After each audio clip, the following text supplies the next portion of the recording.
அந்த வயசில் தான் எல்லாம் கூடி வரும். இந்த பசங்கள்லாம் லைஃப்பில் ஒரு மாதிரி எல்லாம் செட்டில் ஆகி வேலை வீடு எல்லாம் செட்டில் ஆகி பசங்கள்லாம் வளர்ந்து அடுத்த லெவலுக்கு போகிற சூழ்நிலை. அப்புறம் வேலைக்கு போகிற பெண்களாக இருந்தால் எவ்வளோ லீவ் எடுக்கிறது, லீவ் எடுக்கும்போது சம்பளம் கொடுப்பாங்களா இல்லையா, திருப்பி அந்த வேலை கிடைக்குமா இல்லையா, பல கவலைகள் இருக்கும். ட்ரீட்மெண்ட்லாம் முடிஞ்சு அப்புறம் அப்படியே ஸ்லோலி ரெக்கவர் ஆகிட்டு அடுத்த வருஷம் 1 வருஷம் 2 வருஷம் கழிச்சு பார்க்கும்போது நம்ம இப்போ இருந்ததை விட இன்னும் நல்லா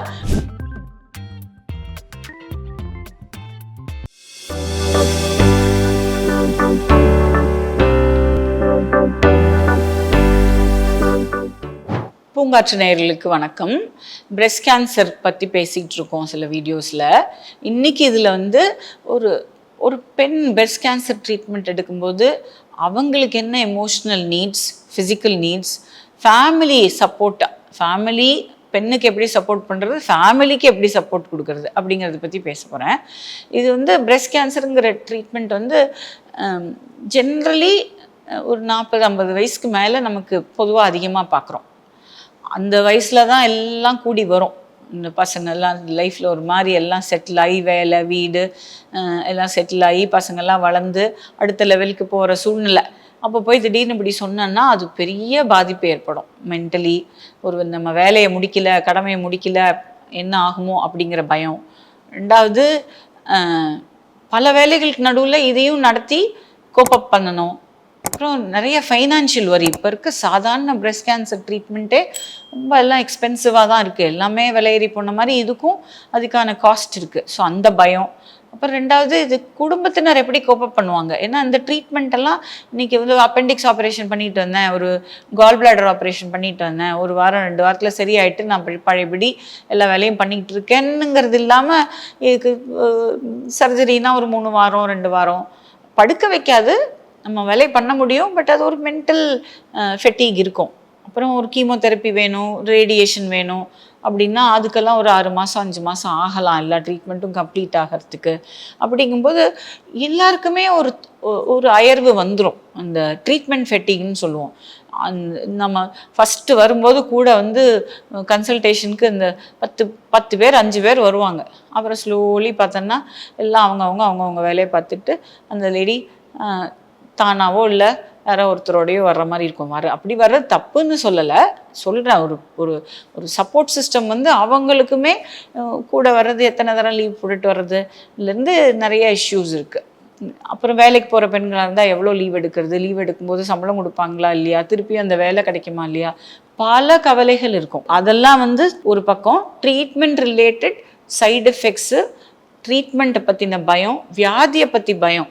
இந்த வியாதிக்கு ட்ரீட்மெண்ட் ஒர்க் ஆகுமா, நான் பொழைப்பண்ணா, ஏதாவது ஆயிடுமா, எனக்கு அப்புறம் பிள்ளைங்களுக்கெல்லாம் என்ன ஆகும், ஏற்பட்ட பயம் இருக்கும். இல்லை வலிக்குமா வலிக்காதா அப்படின்னு. ஸோ இது very very very stressful period லேடிஸ்க்கு. ஸோ அவங்களுக்கு மாத்திரம் இல்லை, ஸோ எல்லாருக்குமே. இப்போ ஃபேமிலி மெம்பர்ஸ்க்குமே அந்த பயம் இருக்கும். ஒரு ஹஸ்பண்ட் பார்த்திங்கன்னா, ஐயோ இவங்களுக்கு இப்படி ஆயிடுச்சே, நான் என்ன பண்ணுவேன், ஃபைனான்ஷியல் வரிஸ் அவங்களுக்கும் இருக்கும், அவங்களோட தேவைகள் அந்த சமயத்தில் இருக்கும். அப்புறம் குழந்தைங்களை எப்படி நான் பார்த்துப்பேன் இருக்கும். அவங்களுக்கு வேலை, அதாவது இப்போ ஒரு பெண் 100% அவ கெப்பாசிட்டி அந்த குடும்பத்துக்கு கொடுக்குறா, வெளி உலகம் போய் வேலை செய்கிறா. அப்படிங்கும்போது வியாதி வந்துருச்சுன்னா அந்த 100% என்ன ஆகிடும், 50 40 30 குறைஞ்சி போயிடும். ஸோ அப்போ அந்த பேர்டன்லாம் யார் தலையில் விழும், வீட்டில் மற்றவங்க தான் பண்ணணும்.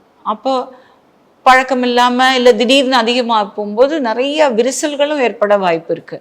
ஸோ இதெல்லாம் ஒரு அடிக்குவேட் கவுன்சிலிங் தேவை. அன்ஃபார்ச்சுனேட்லி மருத்துவர்களும் நாங்கள் எங்களை மாதிரி ஆளுகளும் ட்ரீட்மெண்ட்டுக்கு கொடுக்குற ஃபோக்கஸ் இதுக்கு எங்களுக்கு கொடுக்க நேரம் இல்லைன்னு தான் சொல்லணும். ஸோ நாங்கள் இங்கே சென்னை பிரெஸ்ட் சென்டரில் என்ன பண்ணுறோம் அப்படின்னா, ஒரு சப்போர்ட் குரூப் சிஸ்டம், அதாவது பியர் சப்போர்ட்டுன்னு சொல்லுவோம்.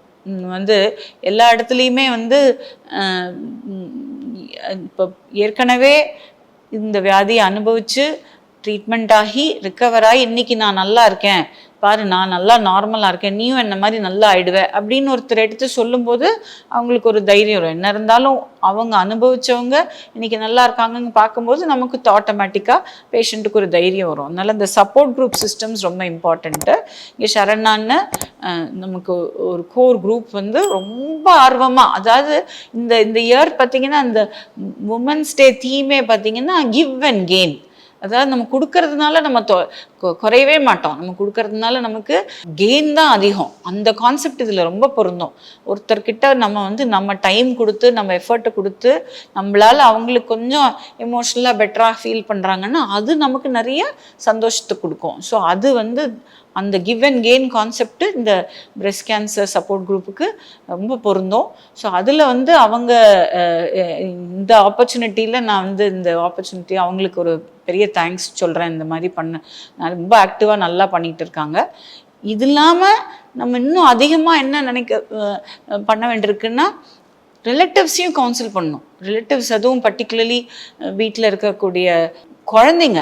ஸோ குழந்தைங்களுக்கு திடீர்னு அம்மா வந்து எவ்வாறு டயர்டாக இருக்கும் போய் படுத்துக்கிறா, பாடம் சொல்லித்தர வர்றதில்லை, எங்கேயும் கூட்டிகிட்டு போக மாட்டேங்கிறாங்க, இந்த மாதிரி. அப்புறம் கொஞ்சம் 2 கட்டா வயசாக இருந்தால் அது இப்போல்லாம் எல்லாம் இன்டர்நெட்டில் எல்லாத்தையும் பார்க்குறாங்க இல்லையா. அப்போது அம்மாவுக்கு கேன்சர்னால் ஏதாவது அம்மா செத்து போயிடுவாளா சொல்ல தெரியாது, குழந்தைங்களுக்கு கேட்க தெரியாது. அந்த பயத்தில் அவங்க பெர்ஃபார்மன்ஸ், ஸ்கூல் பெர்ஃபார்மன்ஸ் லெவல்ஸ் குறையும். அந்த டைமில் டிஸ்ட்ராக்ஷன்ஸ் அதிகமாகி குழந்தைங்களுக்கு பாதை மாறி போகிறதுக்கும் வாய்ப்பு ஏற்படும். ஸோ அதெல்லாம் நம்ம கொஞ்சம் வாட்ச் பண்ணணும். எல்லாருமே ஸ்டெப் அப் பண்ணணும். ஹஸ்பண்டுக்கும் சப்போர்ட்டு தேவை. அது லைக் செட் இது 6 மாதம் 7 மாதங்கிறப்ப அவங்களுக்கும் சில ஃபெட்டிக் வந்துடுது. அப்புறம் மற்ற குடும்பத்தில் இருக்க எல்டர்ஸ் அவங்களுக்கே கேர் தேவைப்படும். இப்போ இந்த மாதிரி 40-50 வயசில் ஒரு பெண்ணுக்கு வந்ததுன்னா அவங்க வீட்டில் மாமியார் தாய் தப்பனுக்குலாம் 60-70 வயசு இருக்கும். அவங்களுக்கு நிறைய மெடிக்கல் தேவை இருக்கும், பார்க்க வேண்டிய சூழ்நிலை இருக்கும். அதெல்லாமும் தடைப்படும். ஸோ இது வந்து ஒரு இமோஷ்னல் காக்வெல் தான் சொல்லுவேன். ஸோ அதில் வந்து நிறைய சப்போர்ட் தேவைப்பட்டால் நம்ம ஒரு சைக்கலாஜிக்கல் சைக்காலஜினே ஒரு பிரான்ச் இருக்குது. ஸோ அவங்க வந்து கவுன்சிலிங் அவைலபிள். சில சமயம் இதுக்குன்னு ஒரு ஆன்டி டிப்ரெசண்ட்டோ ஏதோ எடுத்துக்கிறதுல தப்பே இல்லை. இதில் வந்து மருந்து டிபெண்டன்ஸ் ஆயிரும் அப்படின்லாம் பயப்படவே வேண்டாம். இல்லை தூக்கமின்மையும் பெரிய பிரச்சனை. ஸ்ட்ரெஸ்னால தூக்கம் வராது. தூக்கம் வரலைங்கிறதுனால உடம்பு இன்னும் இம்யூனிட்டிலாம் வீக் ஆகும். அப்படிங்கிற பட்சத்தில் ட்ரீட்மெண்ட்டு கோப்பப் பண்ணிக்கூடிய சக்தியும் குறைஞ்சி போயிடுது. ஸோ அதனால் அந்த தூக்கத்துக்கு வேண்டியதை நம்ம கரெக்டாக பார்த்து செஞ்சுக்கணும். இந்த மெடிடேஷன், யோக நித்ரா, நைட்டு படுக்கிறதுக்கு முன்னாடி இந்த ஸ்க்ரீன்லாம் பார்க்காம, இந்த ஃபோனு டேப்லெட் எல்லாம் பார்க்காம, இந்த டிவிலாம் பார்க்காம மைண்டை காமாக வச்சுக்கிற மாதிரி அவங்கவுங்களுக்கு ஒரு டெக்னிக் இருக்கும். இல்லை நிறைய சொல்லித்தரத்துக்கெல்லாம் இப்போ நிறைய பேர் இருக்காங்க. ஸோ அந்த மாதிரி அந்த தூக்கத்துக்கு மைண்டை ரிலாக்ஸ்டாக வச்சுட்டு தூங்குறது நமக்கு ஒரு ப்ரையாரிட்டி கொடுத்து பண்ணணும். அடிக்குவேட் ரெஸ்ட் எடுத்துக்கணும். நமக்கு இந்த டைம் வந்து இப்போ 11th 12th படிக்கும்போதெல்லாம் நிறையா தாய்மார்கள் என்ன பண்ணுவாங்க, பசங்க 12th படிக்கும்போது வேலையை கூட ரிசைன் பண்ணிடுவாங்க. அந்த ஷிஃப்டை மாற்றிக்குவாங்க. ஏன்னா காலையில் எழுப்பி விடணும், காஃபி போட்டு கொடுக்கணும், நைட்டு லேட்டாக தூங்குவா, டியூஷனுக்கு அனுப்பி கூட்டிகிட்டு வரணும். அந்த மாதிரி அவங்க லைஃபே அந்த எக்ஸாமுக்காக மாற்றிக்கிறாங்க. அது மாதிரி இது வந்து ஒரு எக்ஸாம் மாதிரி. இது நமக்கு இதுக்கு தகுந்த மாதிரி கொஞ்சம் நம்மளை சுற்றி இதை பற்றி ஒரு அவேர்னஸ் க்ரியேட் பண்ணிக்கிட்டு இதனுடைய எமோஷன்ஸ்லாம் புரிஞ்சுக்கிட்டேன்னா கோவம் வரும், இயலாமை இருக்கும். இதெல்லாம் கொஞ்சம் ஒரு அவேர்னஸ் இருந்தது அப்படின்னா இதுலேருந்து நம்ம மீண்டு வெளியில் வந்துடலாம். ட்ரீட்மெண்ட்லாம் முடிஞ்சு அப்புறம் அப்படியே ஸ்லோலி ரெக்கவர் ஆகிட்டு அடுத்த வருஷம் 1 வருஷம் 2 வருஷம் கழிச்சு பார்க்கும்போது நம்ம இப்போ இருந்ததை விட இன்னும் நல்லா நார்மலாக ஒரு மீனிங்கோட நம்ம வாழ்க்கையை லீட் பண்ணலாம். ஸோ அதனால் அதை பற்றி பயப்படாமல் தைரியமாக ஃபேஸ் பண்ணிக்கணும். எப்போ ஹெல்ப் தேவையோ தயங்காமல் கேட்கணும். நம்ம கேட்டால் தானே கிடைக்கும். நம்மளா அசியூம் பண்ணிக்கிட்டு சஃபர் பண்ணக்கூடாது. நன்றி, வணக்கம். பூங்காற்று இது நாளைய நல்வாழ்விற்கான வழிகாட்டி.